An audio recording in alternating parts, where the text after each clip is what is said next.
I love you சிமாப்பா. திரும்ப சொல்லல. ஐயோ I love you I love you. இப்போ மட்டும் ரொம்ப மெச்சூர்டா பிஹேவ் பண்றீங்களா? இல்ல இல்லையா? ஆமா. ஆமாவா?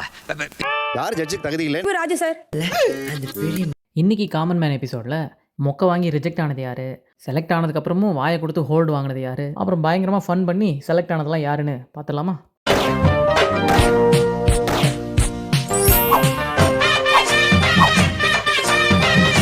இன்றைக்கி ஷோவில் சொல்லிக்கிற அளவுக்கு ரொம்ப சுவாரஸ்யமாலாம் எதுவும் இல்லை. ஆனால் முனியம்மா, ஒரு மினி அம்மா, அப்புறம் ஒரு முடி வச்சவர், இவங்க தான் கொஞ்சம் ஃபன் பண்ணாங்க. அப்ப அம்மா வந்து என்ன சொல்லுது, காக்கா மாதிரி இருந்துட்டு உனக்கெல்லாம் ஒரு மாப்பிள்ளை வர்றதே பெரிய விஷயம். முனியம்மா வந்து பேச ஆரம்பித்தோடனே எல்லாருக்கும் பிடிச்சிருச்சு. அதில் அவங்க பொண்ணு பார்க்குற கதையை சொல்லும்போது அவங்களோட வாய்ஸு ஸ்லாங்கு அதுக்காகவே செலக்ட் பண்ணிட்டாங்க. நம்ம அம்மாவே நம்மளை உருவகேலி பண்ணுறாங்களேன்னு அவங்க கஷ்டப்பட்டுருக்கும் போதும் அவங்கள பொண்ணு பார்க்க வந்தவர் செலக்ட் பண்ணிட்டாங்களாம். முனியம்மாவுக்கு எந்த பக்கம் போனாலும் வெறும் சக்ஸஸாகவே இருக்குல்ல. காக்கைக்கும் தன் குஞ்சு பொன் குஞ்சு. நான் தெரிஞ்சே தான் கேட்குறேன், அது என்ன எப்போ பார்த்தாலும் காக்கைக்கு தன் குஞ்சு பொன் குஞ்சு? அந்த பழமொழியை இப்போ மாத்திரம், காக்கைக்கு தன் குஞ்சு ஆண் குஞ்சு. அப்போ முனியம்மா அவங்க புருஷனை புகழ்ந்து பேசிட்டு அவர் பேர் என்னன்னு சொன்னாங்க பாருங்க, சீமானா. அப்புறம் சரண்யான்னு ஒருத்தங்க வந்தாங்க. நான் ரொம்ப போல்டு, தைரியசாலி, அட்வொகேட்டு அப்படின்னு சொன்னாங்க. அப்போது சரி, இதில் யார் ஜட்ஜாக இருக்க லாய்க்கல்ல, நீ தான் தைரியமான ஆளாச்சே சொல்லு அப்படின்னு கேட்டாங்க. Maybe Raju sir.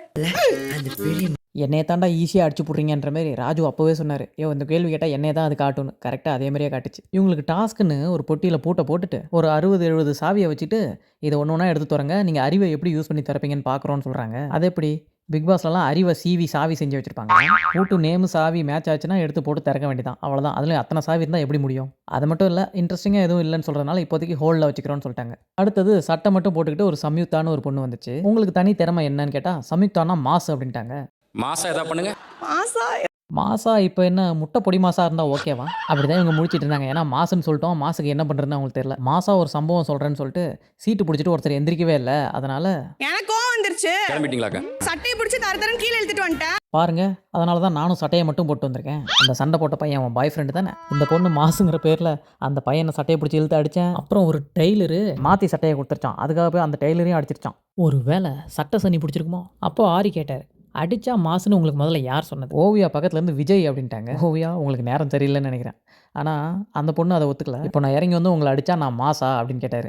ஐயோ நீங்கள் அடித்தா நான் க்ளோஸு, 1000 கேஸு அப்படிங்கிற மாதிரி அது பம்மி நின்றுச்சு. அப்புறம் சரி பரவாயில்ல கொடுத்துடலாம், ஏதோ ஓரளவுக்கு நல்லா தான் பேசுது இந்த பொண்ணுன்னு நினச்சாங்க. திடீர்னு இந்த பொண்ணு சும்மா இல்லாமல் என்ன எப்படி நீங்கள் மாசு இல்லைன்னு சொல்லலாம், நான் தாங்க மாசு அப்படின்னு சொல்ல, நீ மாசுன்னு சொல்லிட்டு லூஸ் மாதிரியே பண்ணிட்டு இருக்க, அதனால் ஹோல்டில் போய் உட்காருன்னு சொல்லி ஹோல்ட் பண்ணி அனுப்பிச்சிட்டாங்க. இதில் ஒன்றும் குறைச்சல இல்லை. மாசாமா வித்தியாசமாக ஏதாவது பண்ணுவேன்னு இந்த சோபான்றவங்க 4 காலில் நடந்து வந்தாங்க. ஆஹா 4 காலில் நடந்தது நாக்கு தள்ளி போச்சு, கொஞ்சம் தாங்கி பிடிச்சிக்கமா அப்படின்னு சொல்லி பார்க்க எங்கள் ஆயா மாதிரியே இருக்கீங்கன்னு சொல்லி மாயாவை போய் கட்டி பிடிச்சிக்கிட்டாங்க. ஆரியும் அந்த என்ட்ரியை பாராட்டி உங்கள் என்ட்ரி செமையாக இருந்ததுன்னு சொல்ல, யா தேங்க்யூ, திருப்பி அந்த மாதிரி நடக்க சொல்லிடாதீங்கன்ற மாதிரியே நின்னாங்க. இவங்களுக்கு வந்து ரியாக்ஷன்ஸ் மாற்றி நாங்கள் சொல்லும் போது நீங்கள் கதையை மாற்றி சொல்லணும் அப்படின்னு சொல்ல அதை ஓரளவு கரெக்டாக பண்ணாங்க இவங்களும். அப்புறம் இவங்களும் செலக்ட் ஆகிட்டாங்க. அதுக்கப்புறம் தான் என்ட்ரி கொடுத்தாரு நம்ம முட்டி வாக் தமிழரசு. அது என்னடா 3 வாக்கு மாதிரி முட்டி வாக்குன்னு கேட்குறீங்களா? இதுக்கு முன்னாடி வீடியோவில் பார்த்துருப்பீங்களே. அன்மெச்சூர்டா பண்ணதுனால எனக்கு அந்த வாய்ப்பு கிடைக்கல. இப்போ மட்டும் ரொம்ப மெச்சூர்டா பிஹேவ் பண்றீங்களா? இந்த இழவுக்கு தான் பிக் பாஸுக்கெல்லாம் நான் வர்றதே இல்லை. லோ சுகர் வேற. அப்படி இம்மெச்சூர்டாக இந்த பையன் என்ன பண்ணான்னு கேட்டிங்கன்னா, முட்டி போட்டு நடந்து ஹெல்ப் கேட்டு வந்தேன். நம்பிக்கை தெரில. முட்டி போட்டு மட்டும் இல்லை, ஜட்டி போட்டு குட்டிக்கிறன்னு அடித்தாலும் அவங்க சேர்க்கணும்னு நினச்சா தான் சேர்ப்பாங்க. அப்போ முட்டி போட்டார்.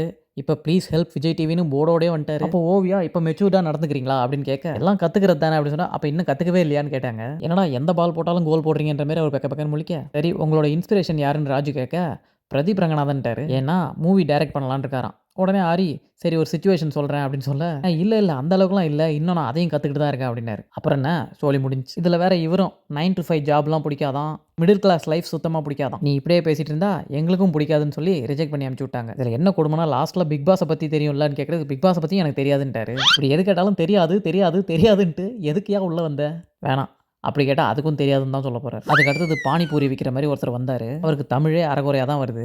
வந்தவொடனே ஓவியாவை கட்டி பிடிக்குவான்னு கேட்க அவங்களும் எஸ்ன்னு சொல்லி கட்டி பிடிச்சிட்டாங்க. ஓவியாவுக்கு தான் எவ்வளோ பெரிய மனசு. சரி பேர் என்னன்னு கேட்டால், ஏன்னா விஜய் டிவியில் போடவே இல்லை, கிரஹாம் ஹாமில்டன் பால் எட்மண்ட்ஸ்னு ஏதோ ஒரு பேர் சொன்னார். பேரை வைக்க சொன்னால் ஊரை வச்சுருக்காங்க. அப்புறம் ஜட்ஜஸ்ஸு பையன் பார்க்க பானிபூரி விற்கிற மாதிரி தான் இருக்கான்னு சொல்லிட்டு கொஞ்சம் முட்டாய் பாக்கெட்ஸ்லாம் கொடுத்து இதை நீ சேல் பண்ணி காட்டுன்னு சொல்லிட்டாங்க. அதையும் அந்த பையன் எடுத்துகிட்டு பெத்தக்கா இது என்ன பாக்கெட்னே தெரில, இந்தா வாங்கிக்கிறியா அப்படின்னு கேட்குறான். தம்பி போயிடு அப்படின்னு சொல்கிற மாதிரி, தம்பி நான் எதுவும் வாங்கலை, இந்தா நீ வாங்கிக்கன்னு சொல்லி ரிஜெக்ஷன் கார்டை கொடுத்து அனுப்பிச்சிட்டாங்க. அடுத்து சிவா சரவணா, இவர் ஒரு ஜிம் மாஸ்டரான். வெறும் ஜிம் பாடியை மட்டும் வச்சுட்டு உள்ளே வந்துட்டார். என்ன திறமை இருக்குன்னு கேட்டால் நடிப்பேன்னு சொல்கிறாரு. அதை தவிர வேறு என்ன தெரியும்னா எதுவுமே தெரியாதான். சரிப்பா உனக்கு பாடியும் தாடியும் நல்லா வளர்ந்துருக்கு, அது கூடவே இந்த ரிஜெக்ஷன் கார்டுன்னு கொடுக்க ஏதோ மிஸ்டர் இந்தியா அவார்டு வாங்குற ரேஞ்சுக்கு சிரிச்சுக்கிட்டே போஸ்ட் கொடுக்குறாரு பாருங்க. அடுத்தது அந்த முடி வச்ச பையன் டார்வின் அவர் வந்தார். அவர் வந்து ஆங்கரிங் செமையாக பண்ணார். அதை எல்லாரும் பாராட்டினாங்க. மாயாவே என்னை விட நல்லா பண்ணுறடான்னு சொன்னாங்க. நான் பின்னாடி வச்சுக்கிறேன். எது பின்னாடி வச்சுக்கிறியா? கிளவிக்கு குசுமை பார்த்தீங்களா? இவருக்கும் அதே டாஸ்க் தான். ஒரு பொட்டிக்குள்ளே கையை கொடுத்து என்னென்ன எடுக்கிறாரோ அதை பற்றிலாம் அப்படியே கதையாக சொல்லணும். அந்த டாஸ்க் இவர் நல்லாவே பண்ணார். அது ஏன் துணிக்குள்ளே கையை விட்டு எடுக்கணும்? அதுவும் பாருங்களேன், மாயாவுக்கும் அந்த குண்டானுக்கும் ஒரே கலர் ட்ரெஸ்ஸு. கொஞ்சம் தள்ளி நிலமா அந்த குண்டானுக்கு எதாவது ஆயிரப்போகுது. செலக்டட்னு சொன்னோடனே சல்லுன்னு மேலே போயிட்டாரு. இது ஜம்ப் பண்ணி ஏரில் போய் நின்ட்டாருன்னு சொல்ல வந்தான். நீங்களே இவ்வளவு வெள்ளையா இருக்கீங்களா எப்படி?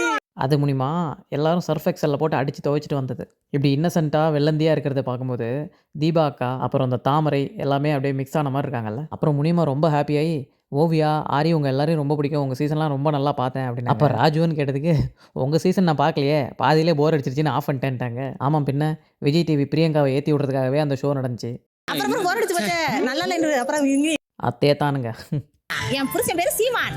கேட்ட கேள்விக்கெல்லாம் டான்னு சும்மா அவங்களோட பாஷையில் செம்மையாக பேசிகிட்டு இருந்தாங்க. அப்படியே நம்ம ஊருக்கே போயிட்டு வந்த ஒரு ஃபீலிங்கை கொடுத்துட்டாங்க. அவங்க பேச பேச கேட்டுகிட்டே இருக்கலாம் போல இருந்துச்சு. எல்லாத்தையும் இங்கே போட முடியல.